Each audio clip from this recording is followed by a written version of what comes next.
সাইয়েদনা আবু সাঈদ আল খুদরি রাদিয়াল্লাহু তাআলা আনহু বর্ণনা করেন, আমরা একবার মরুভূমিতে সফর করছিলাম।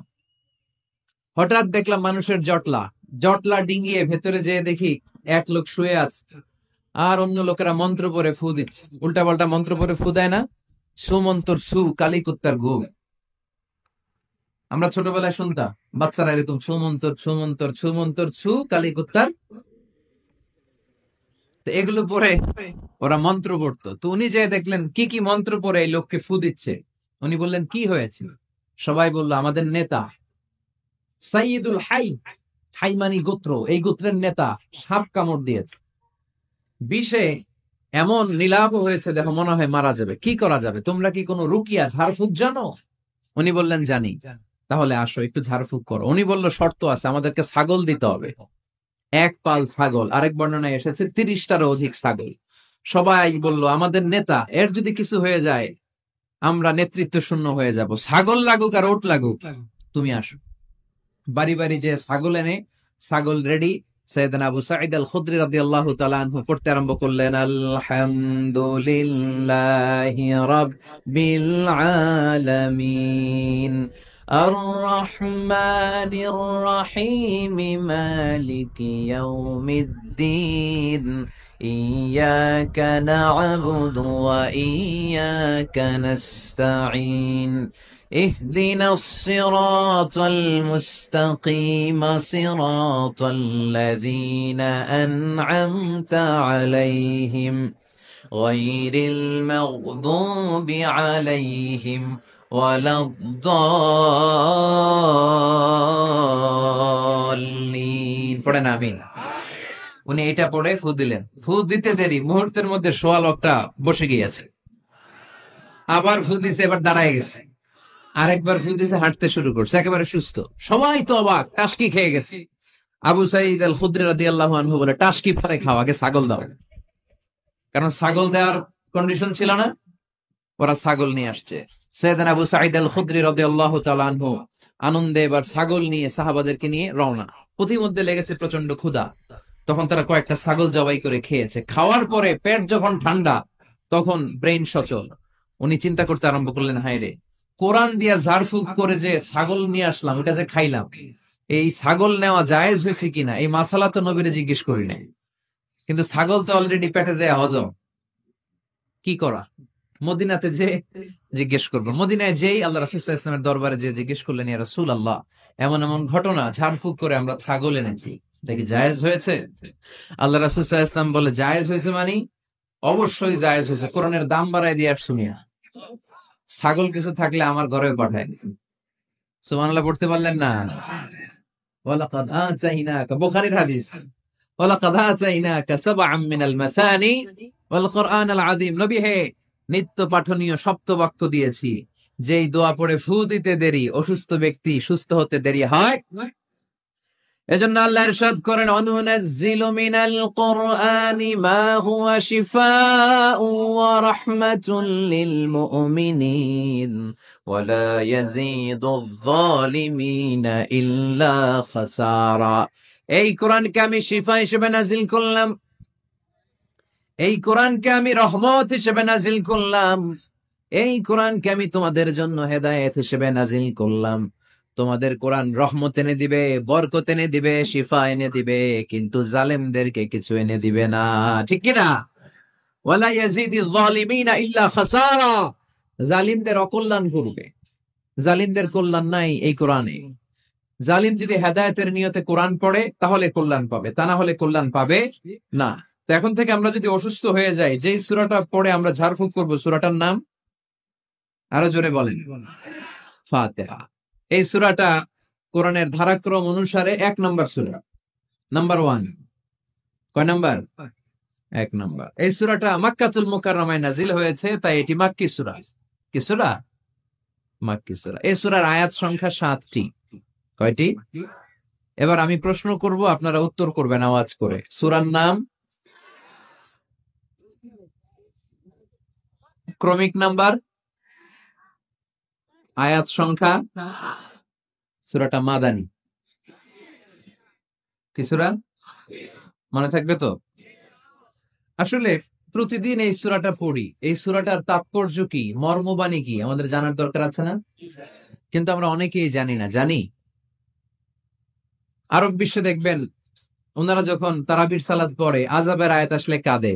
পাকুন্দিয়ায় আপনারা কাঁদেন? জান্নাতের আয়াত আসলে দরাজ গলায় তেলাওয়াত করে, আপনারা কি করেন? আমরা করি? করি না। কারণ ওনারা কি পড়ছেন সেটা তাৎপর্য আর মর্মবাণী ওনারা অনুভব করছেন। গত বছরের আগের বছর না, গত বছর আমি হজে শাইখ আব্দুর রহমান আসুদাইসির পেছনে নামাজ পড়লাম। উনি যখন সূরা কুরাইশ তেলাওয়াত করছেন, ফালিয়াবুদু রাব্বা হাযাল বাইত, এটা বলে তিনি কেঁদে দিলেন। কারণ উনি অর্থ বুঝতে পেরেছেন। আয়াতের অর্থ ফালিয়াবুদু রাব্বা হাযাল বাইত, এই কাবা ঘরের মালিক আল্লাহর ইবাদত করো, এই ঘরের রবের ইবাদত করো। আর ওই ঘরের সামনে দাঁড়িয়ে উনি ইমাম, উনি ওই ঘরের সামনেই দাঁড়ানো আর পড়তেছে এই ঘরের রবের ইবাদত করো। এটা যখন অনুভব করলেন উনি আর নিজেকে ধরে রাখতে পারলেন, উনি কান্না জুড়ে দিলেন। উনার পেছনে আমরাও কাঁদতে লাগলাম, কারণ ইমাম যেদিকে মুসল্লিও সেদিকে, উনিও কাঁদে আমরাও কাঁদি, কারণ অর্থ বুঝতেছি তো। আবার জান্নাতের আয়াত আসলে এমন সুরের ঝংকার তুলে তিনি তেলাওয়াত করে, মনে হচ্ছে যেন এখনই উপর থেকে রহমত নাজিল হচ্ছে, ঠিক কিনা? কিন্তু আমরা যখন তারাবির সালাত পড়ি, আমাদের কখন যে আযাবের আয়াত গেল, কখন যে জান্নাত গেল, আর কোন দিক দিয়ে জাহান্নাম গেল, কোন দিক দিয়ে ইউসুফ নবীর কাহিনী গেল, কোন দিক দিয়ে আমার নবীর ঘটনা গেল, কিছু টের পাই। শুধু আমরাই টের পাই না এমনটা না, যিনি পড়াচ্ছে উনিও টের পায় না, ঠিক কিনা? এজন্য আমাদের চোখ দিয়ে দাঁড় দাঁড় করে পানি নামে না, আমরা অশ্রুসিক্ত হই না। জান্নাতের আয়াত আসলে আমাদের মজা লাগে না, কোরআনটারে মজা লাগাইতে হবে, ঠিক কিনা? বুঝতে হবে মাতৃভাষায়। স্মার্টফোন ইউজ করেন কারা কারা দেখি? ওরে আল্লাহ, সবাই স্মার্ট তো দেখি, এত স্মার্ট মানুষ এখানে থাকে। তো এই স্মার্টফোনের ভেতরে কিন্তু কোরআনের অ্যাপস ডাউনলোড করা যায়। কোরআনের অ্যাপস ডাউনলোড করবেন, করে আপনি পড়বেন, যা বলার আল্লাহ সব বলে দিয়েছে, নতুন করে আর কিছু বলবে না। বলবে এই কোরআন শুরু হয়েছে বিসমিল্লাহির রহমানির রহিম দিয়ে, বা দিয়ে, আর শেষ হয়েছে যে সূরা দিয়ে, সূরাটার নাম সূরাতুন নাস। ওই সূরা শেষ আয়াতটি এরকম, মিনাল জিন্নাতি ওয়ান নাস, শেষে সিন। বা আর সিন মিলালে কি হয়? বাস। এবার বাসে চড়ে কিশোরগঞ্জ শহর যাবেন? এই বাস কি ওই বাস? না, এই বাস মানে যথেষ্ট, বাস মানে এনাফ, সাফিসিয়েন্ট। মাঝে মাঝে এরকম হয়, আমরা খাচ্ছি, আমাদের পাতে খাইতে পারি না, আরো তুলে দেয়, কারণ হুজুর একদিন পাইছে, খাওয়াই আজকে মাইরা ফেলবে। তো আমরা বলি বাস বাস, আর লাগবে না ভাই, আর পারছি না, বাস মানে যথেষ্ট আমার জন্য। তো আল্লাহ বুঝাতে চাইলেন 30 পারায় যা দিয়ে দিছি হেদায়েতের জন্য, বাস যথেষ্ট, নতুন করে কোনো কথার দরকার নাই। চিল্লায় বলেন ঠিক কিনা? It's a problem solving methodology, it's not a problem creating methodology. Quran কখনো প্যাচ লাগায় না, প্যাচ খোলে। এই যে সুতা দিয়ে বাঁধতে গেলে অনেক সময় প্যাচ লেগে যায় না, এটার কি বলেন আপনারা?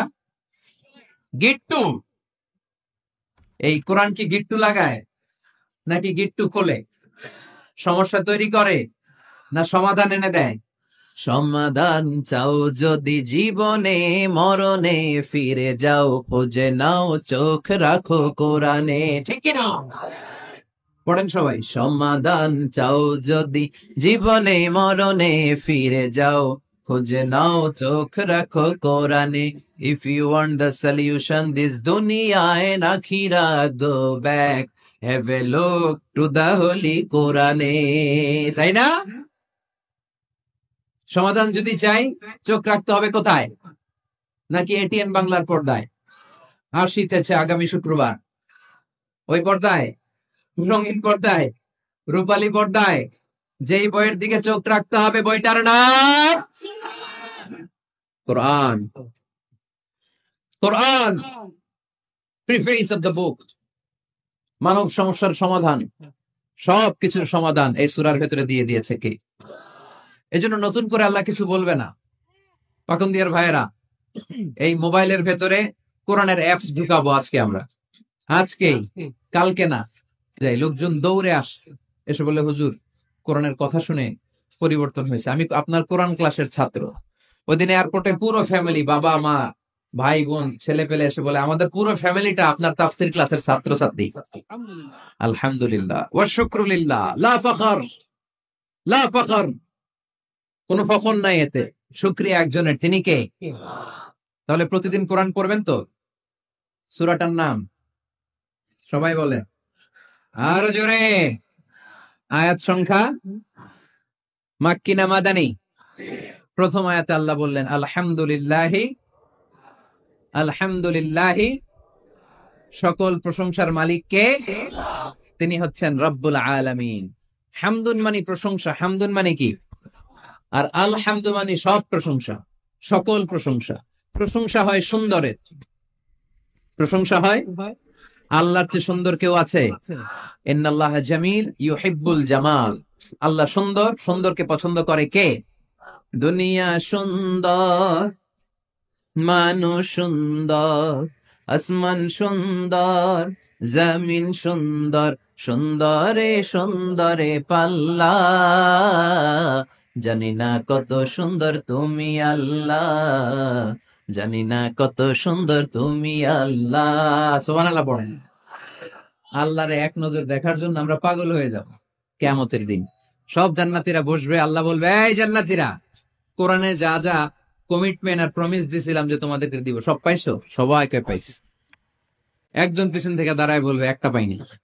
কি পাও নাই? আপনারই তো পাইনি, আপনারই তো দেখি নাই।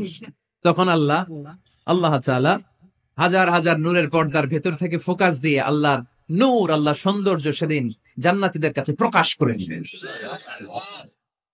আমরা যেন এইভাবে একসাথে বসে আল্লাহর নূর দেখতে পারি।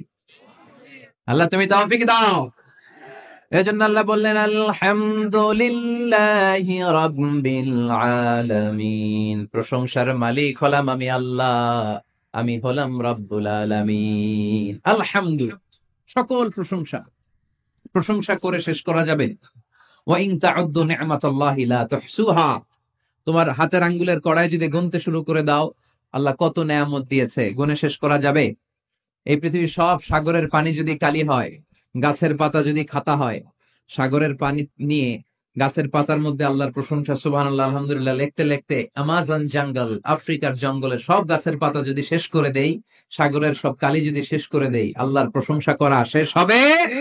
সাগরের জলকে কালি করে, গাছের পাতাকে খাতা করে, তোমার মহিমা লেখা শেষ হবে না, যদিও লিখি প্রভু জীবন ভরে।